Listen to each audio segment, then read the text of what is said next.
اللہ الحمد للہ وکفا وسلام علی عبادہ الذین اصطفى اما بعد اعوذ باللہ من الشیطان الرجیم بسم اللہ الرحمن الرحیم وَإِذْ قَالَ رَبُّكَ لِلْمَلَائِكَةِ إِنِّي جَاعِلٌ فِي الْأَرْضِ خَلِيفَةً قَالُوا أَتَجْعَلُ فِيهَا مَن يُفْسِدُ فِيهَا وَيَسْفِكُ الدِّمَاءَ وَنَحْنُ نُسَبِّحُ بِحَمْدِكَ وَنُقَدِّسُ لَكَ قَالَ إِنِّي أَعْلَمُ مَا لَا تَعْلَمُونَ۔ اللہ رب العزت والجلال نے جب اپنے دین اور اپنی شریعت کو جاری اور نافذ کرنے کے لیے انسان کو پیدا کرنے کا ارادہ فرمایا تو ملائکہ کے سامنے پروردگار عالم نے اس کا ذکر فرمایا۔ بتایا گیا تھا کہ اللہ رب العزت نے ملائکہ کے سامنے جو یہ تذکرہ فرمایا تھا وہ ان سے مشورہ لینے کے لیے نہیں فرمایا تھا، اس لیے کہ رب ذوالجلال والاکرام کو کسی سے مشورہ لینے کی کوئی ضرورت نہیں ہے، اس لیے کہ وہ تو علیم بذات الصدور ہیں اور اس کا اپنا علم ہر چیز کو محیط ہے۔ احاط اللہ بکل شیء علما، قرآن مجید میں اللہ رب العزت نے یہی مضمون اس آیت کریمہ میں ارشاد فرمایا ہے کہ اللہ کا علم ہر چیز کو محیط ہے، لہٰذا اس کو تو مشورے کی کوئی ضرورت نہیں ہے، لیکن ہم انسانوں کو اور مسلمانوں کو مشورے کی اہمیت سمجھانے کے لیے اللہ رب العزت نے یہ انداز اختیار فرمایا کہ گویا اللہ پاک ملائکہ سے مشورہ لے رہے ہیں۔ نبی کریم صلی اللہ تعالیٰ علیہ وسلم کو بھی مشورہ کرنے کا حکم دیا گیا تھا، حالانکہ تمام انسانوں میں سب سے زیادہ باکمال اور سب سے زیادہ علم والے ہمارے آقا محمد الرسول اللہ صلی اللہ تعالیٰ علیہ وسلم تھے۔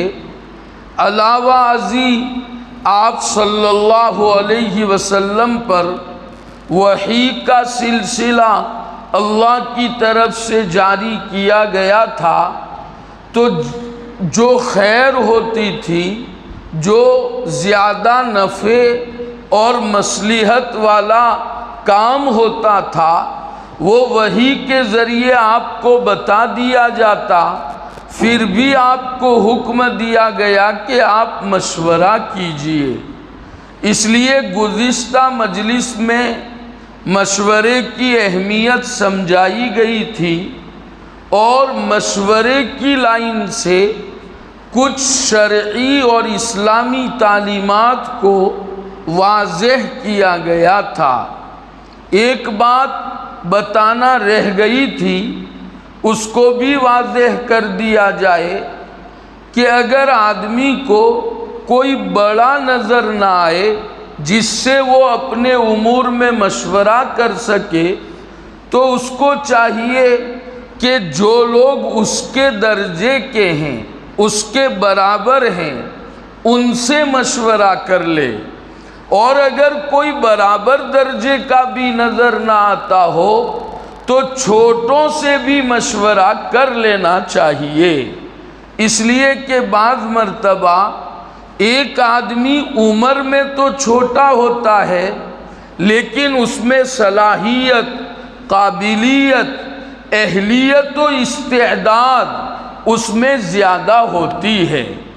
اسی لیے حضرت والا تھانوی نور اللہ مرقدہ نے ایک مرتبہ حضرت مفتی شفیع صاحب نور اللہ مرقدہ سے فرمایا کہ جب تک ضابطے کے بڑے موجود ہو تو ان سے اپنے امور میں مشورہ کر لیا کرو۔ ضابطے کے بڑے اس لیے فرمایا کہ حقیقت میں کون بڑا ہے اس کا تو علم اللہ کے سوا کسی کو نہیں ہے، وہ راز تو خداوند کریم کے یہاں کھلے گا کہ حقیقت میں اللہ کی نگاہوں میں بڑا کون ہے۔ اس لیے حضرت نے فرمایا جو ضابطے کے بڑے ہیں ان سے مشورہ کر لیا کرو۔ ضابطے کے بڑے کا مطلب یہ ہے کہ بیٹا اپنے باپ سے مشورہ کر لے کیونکہ باپ اس سے بڑا ہے، شاگرد اپنے استاد سے مشورہ کر لے، مرید اپنے شیخ سے مشورہ کرے، بیوی اپنے شوہر سے مشورہ کرے، تو یہ باپ، شیخ، استاذ، شوہر یہ ضابطے کے بڑے ہیں، ان سے مشورہ کرے۔ اور اگر ضابطے کے بڑے نہیں ہیں تو برابر درجے کے جو لوگ ہیں ان سے مشورہ کر لے، اور وہ بھی نہ ہو تو فرمایا چھوٹوں سے بھی مشورہ کر کے اپنے امور کو انجام دو، اس لیے کہ ہو سکتا ہے کہ وہ چھوٹا اہلیت میں تم سے بلند مقام کا حامل ہو۔ ایک روایت یاد آ گئی، حضرت عباس رضی اللہ تعالی عنہ جو آپ کے چچا ہے، حضور اکرم صلی اللہ علیہ وسلم حضرت عباس کے بھتیجے ہیں، لیکن چچا بھتیجے میں عمر میں زیادہ فرق نہیں تھا۔ ایک مرتبہ نبی کریم صلی اللہ تعالی علیہ وسلم نے اپنے چچا سے فرمایا کہ چچا میں بڑا ہوں یا آپ بڑے ہیں، عمر کس کی زیادہ ہے؟ حضرت عباس نے عجیب و غریب جواب دیا رضی اللہ عنہ و ارضاہ، فرمایا بڑے تو آپ ہی ہیں، البتہ عمر میری زیادہ ہے۔ یہ دیکھیے ادب ہیں، اللہ رب العزت نے اس طرح کا ادب کرنے کا سلیقہ اور ذوق حضرات صحابہ کرام رضوان اللہ علیہ مجمعین کو حضور اکرم علیہ السلام کی صحبت بابرکت سے عطا فرمایا تھا۔ جب اللہ تعالیٰ کسی بندے کے ساتھ خیر کا ارادہ فرماتا ہے اور اسے سعادت مندوں میں شامل کرنا چاہتا ہے تو اس کو ادب اور احترام کا ایسا ذوق عطا فرماتا ہے۔ اور چھوٹوں سے مشورہ کرنے کے لیے حضور اکرم علیہ السلام کی ذات اقدس میں ہمارے لیے نمونہ بھی موجود ہیں۔ ایک روایت سناتے ہیں، سن ہجری 6 میں حضور اکرم صلی اللہ تعالی علیہ وسلم عمرہ ادا کرنے کے ارادے سے حضرات صحابہ کرام رضوان اللہ علیہ مجمعین کے ساتھ مدینہ زادہ اللہ شرفاً و کرما سے روانہ ہوئے۔ ذوالحلیفہ جو مدینے کا میقات ہے، وہاں جا کر عمرے کی نیت سے سب نے احرام باندھا اور وہاں سے احرام باندھ کر تلبیہ پڑھتے ہوئے روانہ ہوئے۔ مشرکین مکہ کو پتہ چلا کہ حضور اکرم علیہ السلام اپنے صحابہ کی معیت میں عمرہ ادا کرنے کے لیے آ رہے ہیں تو انہوں نے آپ کا راستہ روکا، آپ کو عمرہ کرنے کے لیے داخل نہیں ہونے دیا۔ حالانکہ اس زمانے کا یہ عام دستور تھا کہ اگر کوئی بیت اللہ کی زیارت کے لیے اور عمرے کی ادائیگی کے لیے آتا تھا تو اس کو روکا نہیں جاتا تھا، روکنے کا کوئی جواز ہی نہیں تھا۔ تو صحابہ کرام جب حضور اکرم علیہ السلام کے ساتھ عمرہ کرنے تشریف لے جا رہے تھے تو دستور کے مطابق تو روکنے کی کوئی گنجائش اور کوئی جواز نہیں تھا، لیکن چونکہ مشرکین کے دلوں میں حسد تھا، عداوت، بغض اور نفرت تھی حضور اکرم علیہ السلام، صحابہ اور مذہب اسلام سے، اس لیے انہوں نے یہ ٹھان لیا کہ ان کو اندر نہیں جانے دینا ہے، چنانچہ راستہ روک دیا۔ حضور اکرم صلی اللہ تعالی علیہ وسلم کو اللہ کی طرف سے اشارے ملے کہ مشرکین مکہ سے اس موقع پر جنگ نہیں کرنی، بلکہ بیت اللہ الحرام کی عظمت کو اور اس کے احترام کو ملحوظ رکھتے ہوئے مصالحت کی کوشش کرنی ہے، مذاکرات کر کے کوئی معاہدہ اور کوئی مصالحت طے ہو جائے، یہ آپ کو کرنا ہے۔ اللہ کی طرف سے یہ حکم اور یہ اشارہ حضور اکرم علیہ السلام کو مل گیا۔ چنانچہ دونوں فریق میں مذاکرات کے نتیجے میں یہ طے ہوا کہ مصالحت کر دی جائے، ایک معاہدہ کر دیا جائے۔ وہ معاہدہ کیا گیا اور اس معاہدے میں جو شرائط طے کی گئی، بظاہر وہ ساری شرطیں مشرکین مکہ کے حق میں تھی اور حضور اکرم صلی اللہ علیہ وسلم اور صحابہ کے بالکل خلاف تھی بظاہر، اگرچہ اسی میں مسلمانوں کا نفع اللہ نے چھپایا تھا۔ ہم نہیں جانتے کہ اللہ رب العزت کون سے نئے معاملے کو پیدا فرمائیں گے۔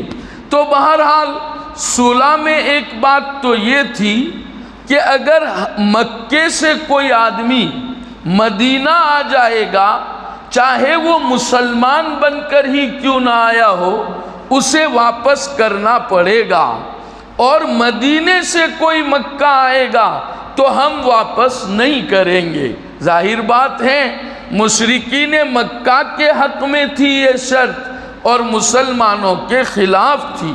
چنانچہ معاہدے کے مطابق حضور اکرم صلی اللہ علیہ وسلم نے جو مسلمان مدینہ آیا ہجرت فرما کر، اسے واپس بھی کر دیا۔ ایک روایت میں ہے کہ ایک صحابی حضرت ابو بصیر رضی اللہ عنہ و ارضاہ یہ مسلمان ہو گئے تھے، لیکن مشرکین مکہ نے انہیں روک رکھا تھا ہجرت کرنے سے۔ کسی طرح وہ مشرکین مکہ کے چنگل سے نکلنے میں کامیاب ہو گئے اور ہجرت فرما کر مدینہ زادہ اللہ شرفاً و کرما تشریف لے گئے، کامیاب ہو گئے چھوٹنے میں، نجات پانے میں۔ مشرکین کو پتہ چلا تو انہوں نے 2 آدمی حضرت ابو بصیر کو واپس لانے کے لیے بھیجے۔ چنانچہ وہ 2 آدمی حضور اکرم صلی اللہ تعالی علیہ وسلم کے پاس آئے اور انہوں نے معاہدہ یاد دلایا کہ معاہدے کے مطابق انہیں واپس کیجئے۔ حضور اکرم صلی اللہ تعالی علیہ وسلم معاہدے کو پورا کرنے کا خود بھی اہتمام فرماتے تھے اور امت کو بھی آپ نے اس کی تاکید فرمائی ہے، بلکہ اسلام کی جو بنیادی تعلیمات ہیں ان بنیادی تعلیمات میں یہ بھی شامل ہیں کہ کسی ایک فرد کے ساتھ یا کسی ایک جماعت کے ساتھ اگر کوئی معاہدہ کیا جائے تو اس کو پورا کیا جائے۔ ابو سفیان نے ہرقل کے سامنے جو اسلام کی بنیادی تعلیمات بیان کی تھی اس میں ایک یہ بھی تھا والوفاء بالعہد، کہ یہ نبی عہد کو پورا کرنے کی تاکید فرماتے ہیں۔ چنانچہ نبی کریم صلی اللہ تعالی علیہ وسلم نے دل کے نہ چاہنے کے باوجود حضرت ابو بصیر کو ان دونوں کے حوالے کر دیا کہ ان کو لے جاؤ۔ حضرت ابو بصیر نے سوچا کہ مشکل سے نجات ملی تھی اور واپس کیا جا رہا ہوں، لیکن حضور اکرم علیہ السلام اللہ تعالیٰ کے حکم کے پابند ہیں، لہٰذا آپ تو ایسا کرنے پر مجبور ہیں۔ تو وہ جو دو مشرک لینے آئے تھے ان سے حضرت ابو بصیر نے نرم بات چیت شروع کی، ان کی تعریف کرنا شروع کیا کہ تم کتنے اچھے آدمی ہو، تمہاری تلوار کتنی اچھی ہے۔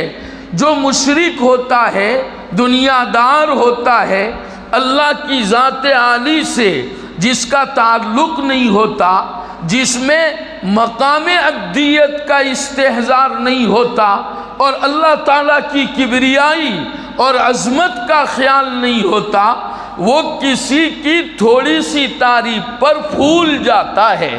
چنانچہ وہ دونوں بہت خوش ہو گئے۔ حضرت ابو بصیر نے فرمایا تمہاری تلوار بہت عمدہ ہے، تھوڑا دکھائیے کیسی ہے۔ کہنے لگا بہت عمدہ ہے اور میں کئی مرتبہ تجربہ کر چکا ہوں۔ بہرحال حضرت ابو بصیر کو وہ تلوار جب اس نے ہاتھ میں دی تو اس کا سر حضرت ابو بصیر نے قلم کر دیا۔ تو اس کا دوسرا ساتھی مکے کی طرف بھاگنے کے بجائے ادھر مدینہ بھاگا، زادہ اللہ شرفاً و کرما۔ حضرت ابو بصیر بھی اس کے پیچھے پیچھے گئے۔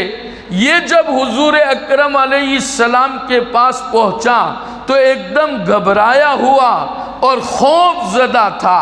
حضرت سمجھ گئے کہ ابو بصیر کی طرف سے کوئی معاملہ ہوا ہے۔ حضرت نے اس وقت ایک جملہ ارشاد فرمایا مسعر حرب، لگتا ایسا ہے کہ یہ جنگ بھڑکائے گا۔ حضرت ابو بصیر سمجھ گئے اب بھی حضور اکرم علیہ السلام مجھے مدینے میں رہنے کی اجازت نہیں دے سکتے۔ چنانچہ حضرت ابو بصیر رضی اللہ تعالی عنہ سمندر کے ساحل پر تشریف لے گئے، وہی پڑاؤ ڈال دیا۔ اب مکہ سے جو مسلمان چھوٹتا تھا وہ ان کے پاس جاتا تھا۔ ایک جماعت وجود میں آ گئی۔ اب تجارتی کوئی بھی قافلہ وہاں سے گزرتا تھا تو اس پر چھاپا مارتے تھے اور جو کچھ ہاتھ لگتا اس سے اپنی زندگی گزارتے، اور جو کچھ شریعت کا علم تھا اس کے مطابق اپنے اللہ کو راضی کرنے کی فکر فرماتے۔ حضور نے فرمایا تھا جب یہ شرط ہو رہی تھی کہ اگر کوئی مسلمان بن کر آئے گا اور ہمیں واپس کرنا پڑے گا تو اللہ رب العزت کی ذات عالی اس کے لیے کافی ہے۔ دیکھیے اللہ نے کیسی کفایت فرمائی۔ کوئی کام دھندا نہیں کرنا، کچھ کمانا نہیں، محنت نہیں کرنی، تجارتی قافلے گزرتے ہیں، چھاپا مارو، جو کچھ حاصل ہو کھاؤ پیو اور اللہ تعالیٰ کو یاد کرو۔ اللہ رب العزت اس طرح اپنے نیک بندوں کے لیے راہیں پیدا کرتا ہے۔ جب دیکھا کہ یہ لوگ تو کسی بھی قافلے کو یہاں سے گزرنے نہیں دیتے، چھاپا ماری کرتے ہیں، تو انہوں نے خود حضور اکرم صلی اللہ علیہ وسلم سے یہ کہلوا دیا کہ وہ جو قافلہ ہے اسے بلا لیجئے مدینہ، اور اب کوئی مسلمان بن کر آئے تو اسے واپس نہ کیجئے۔ اللہ نے اس طرح ان کی راہیں کھول دی۔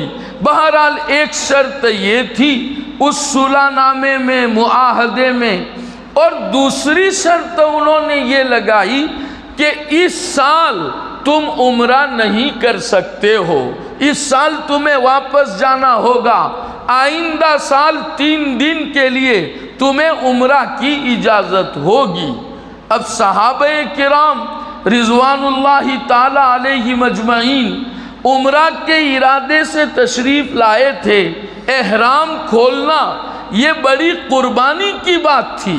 حضور اکرم صلی اللہ علیہ وسلم نے معاہدے کے بعد صحابہ سے فرمایا اپنے جانور حرم میں بھیجو، وہ جانور جب وہاں قربان ہو جائے تو تم بھی اپنا احرام کھول دو اور حلال ہو جاؤ۔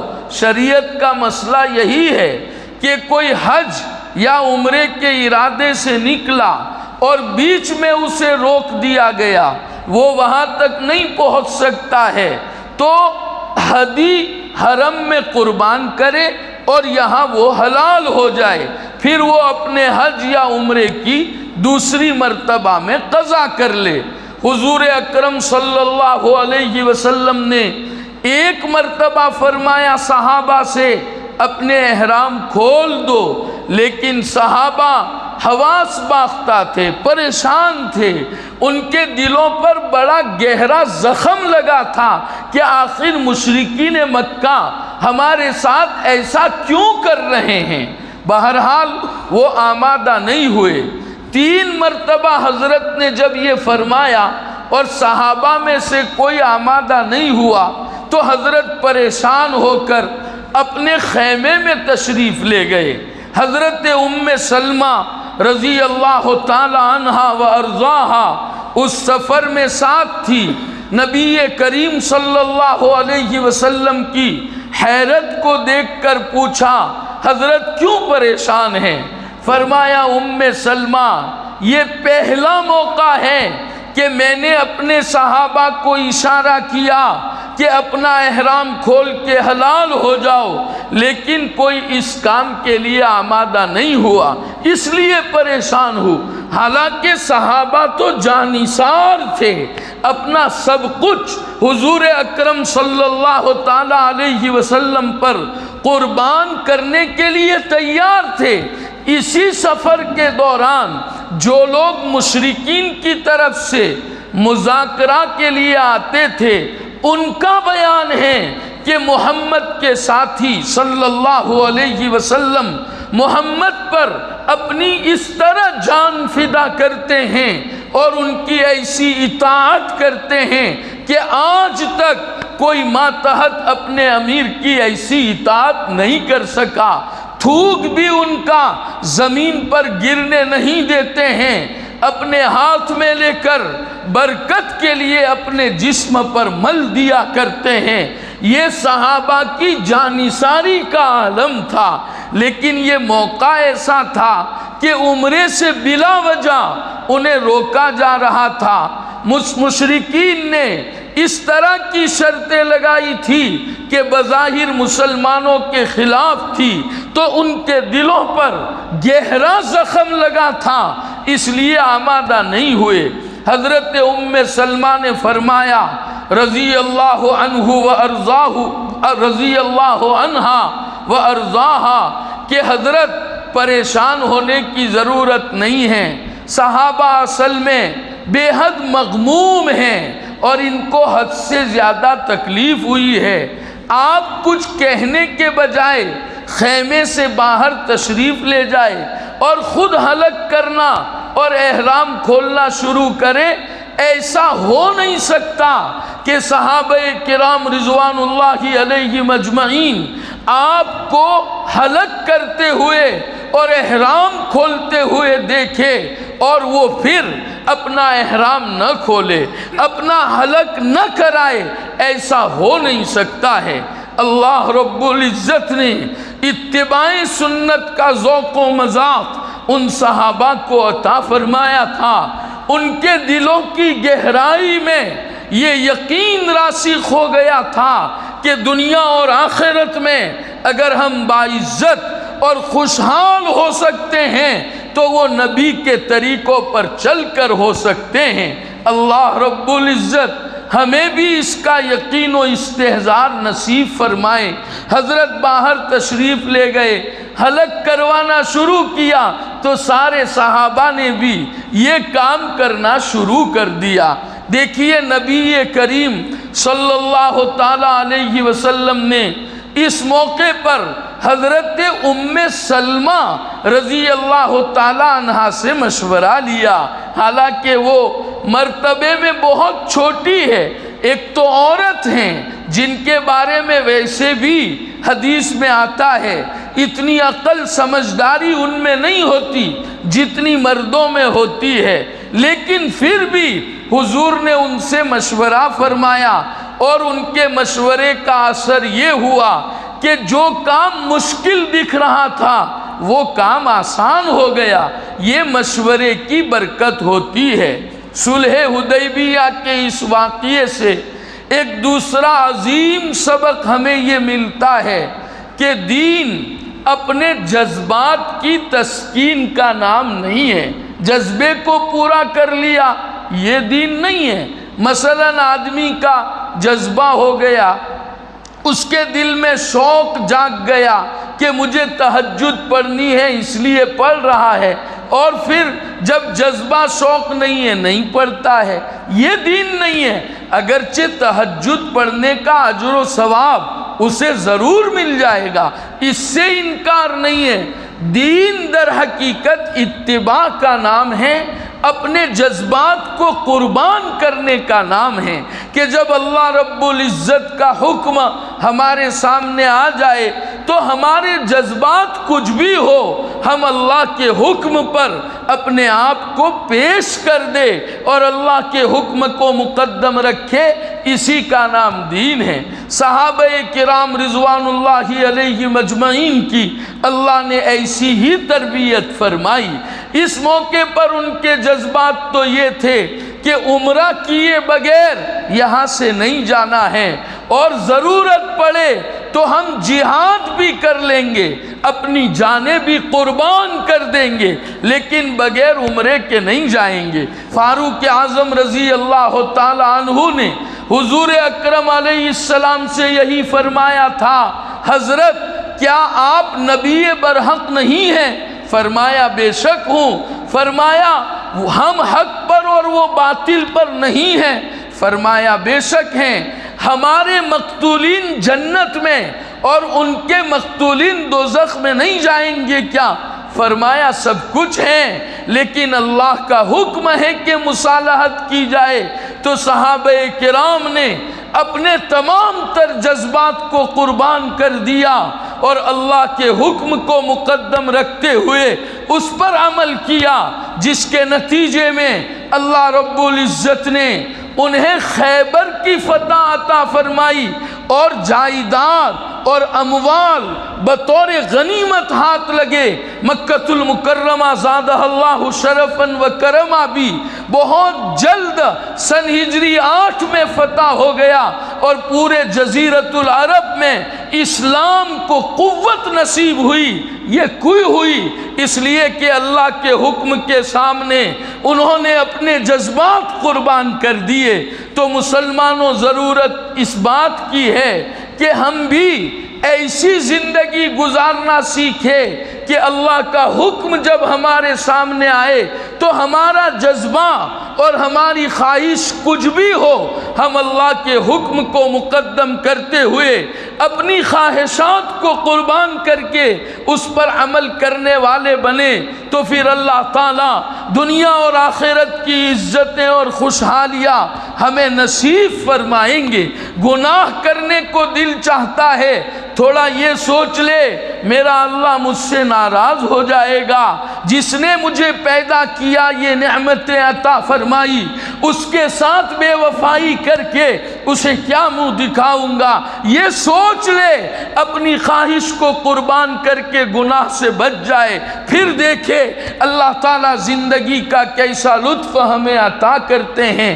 اللہ شریعت کی عظمت و محبت ہمارے دل میں پیدا فرمائے اور زندگی کی ہر ساعت میں اللہ کے حکم کے مطابق اور حضور اکرم علیہ السلام کی سیرت طیبہ کے مطابق زندگی گزارنے کی توفیق و سعادت عطا فرمائے، آمین۔ وآخر دعوانا ان الحمد للہ رب العالمین۔ آئندہ کل جیسے ہر مرتبہ اعلان کیا جاتا ہے، مہینے کا پہلا اتوار ہے، ماں بہنوں کا اجتماع انشاءاللہ اسی مسجد میں نیچے ہال میں ہوگا۔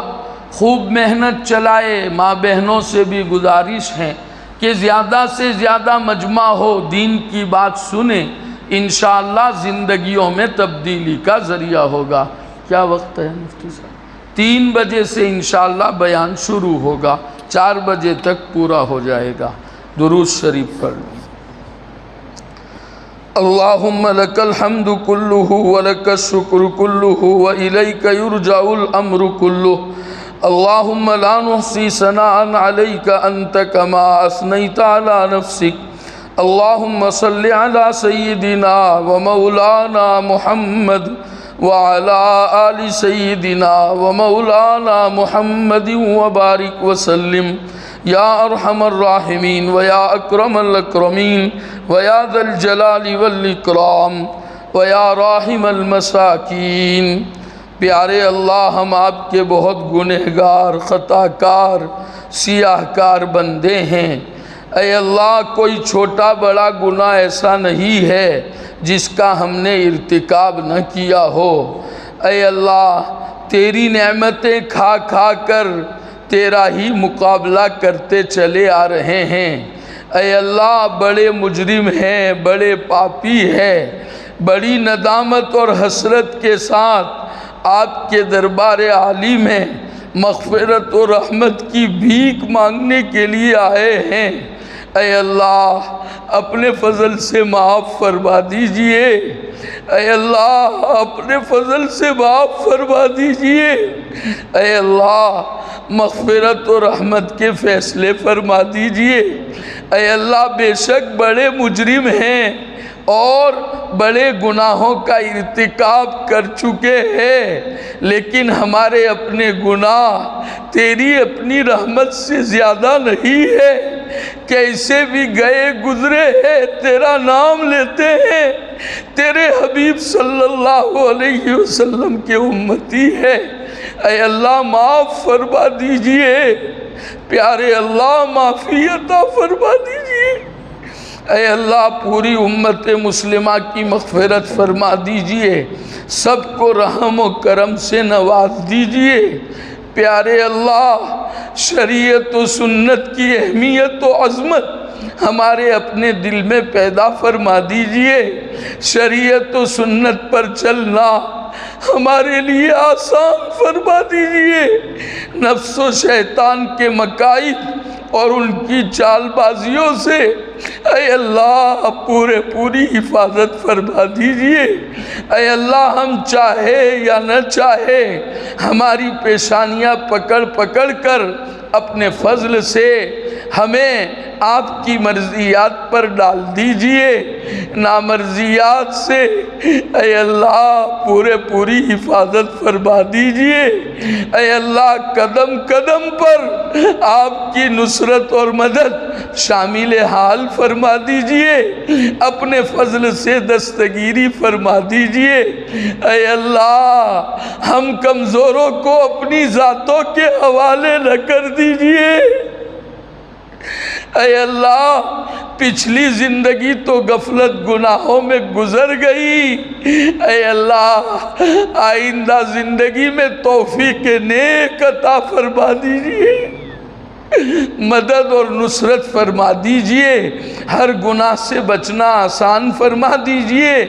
اے اللہ، تمام رذائل سے پاک و صاف فرما کر مکارم اخلاق سے مزین فرما دیجئے۔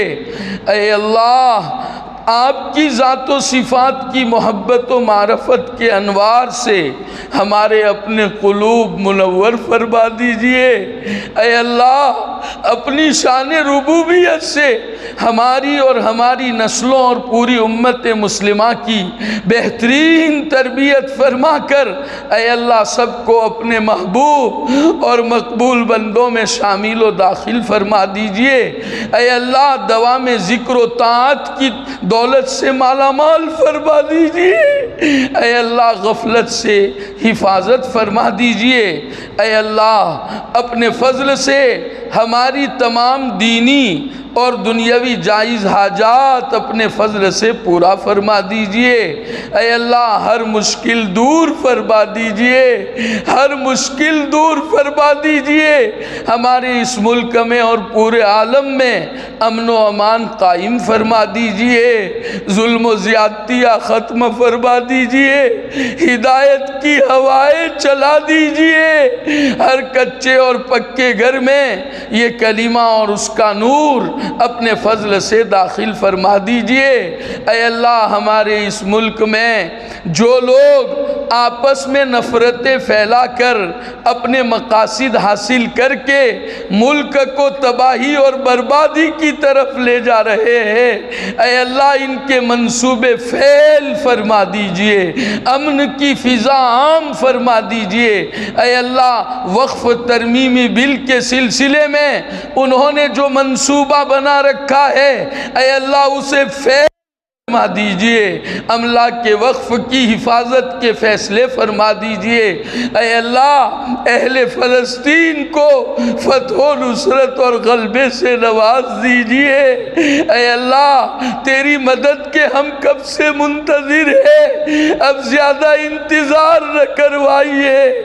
اے اللہ زیادہ آزمائش میں مبتلا نہ فرمائیے، اہل غزہ کی مدد فرمائیے۔ اے اللہ مدد فرمائیے، ان کی شہادت قبول فرما لیجئے، جلد از جلد ان کو فتح و نصرت سے مالا مال فرما دیجئے۔ اے اللہ اعدائے اسلام کو پوری طرح برباد و تباہ کر دیجئے۔ اے اللہ ان کی طاقت کو زیر فرما دیجئے، ان کے دلوں میں رعب ڈال دیجئے، اپنی نصرت اور مدد کا معاملہ فرما دیجئے۔ اے اللہ ہماری اس بستی پر خصوصی رحمتیں اور برکتیں نازل فرما دیجئے، کفر و شرک بدعات خرافات رسومات و معاصی سے اے اللہ اس بستی کو پوری طرح پاک فرما دیجئے، شریعت سنت اور قرآن مجید کے انوار سے اے اللہ پوری بستی کو منور فرما دیجئے، ہر طرح کی خیر و برکت بستی میں رہنے والے ہر فرد کو عطا فرما دیجئے، دین متین کی عظمت سے اے اللہ ہر فرد کے دل کو آباد فرما دیجئے، تیری ذات عالی کا تعلق اپنے فضل سے نصیب فرما دیجئے، حضور اکرم علیہ السلام اور آپ کے مبارک طریقوں سے کمال عشق و محبت عطا فرما دیجئے۔ حضور اکرم صلی اللہ علیہ وسلم نے جتنی بھلائیاں مانگی ہے ہمیں اور پوری امت کو اے اللہ نصیب فرما دیجئے، جن شرور و فتن سے پناہ چاہی ہے اے اللہ ہماری اور پوری امت کی ان تمام شرور و فتن سے اے اللہ پوری حفاظت فرما دیجئے۔ اے اللہ ہم آپ سے مانگ کر کبھی محروم نہیں ہوئے ہیں، اس مرتبہ بھی اور آئندہ بھی کبھی محروم نہ فرمائیے۔ وصلی اللہ علی النبی الکریم برحمتک یا ارحم الراحمین، آمین بحرمت سید المرسلین صلی اللہ۔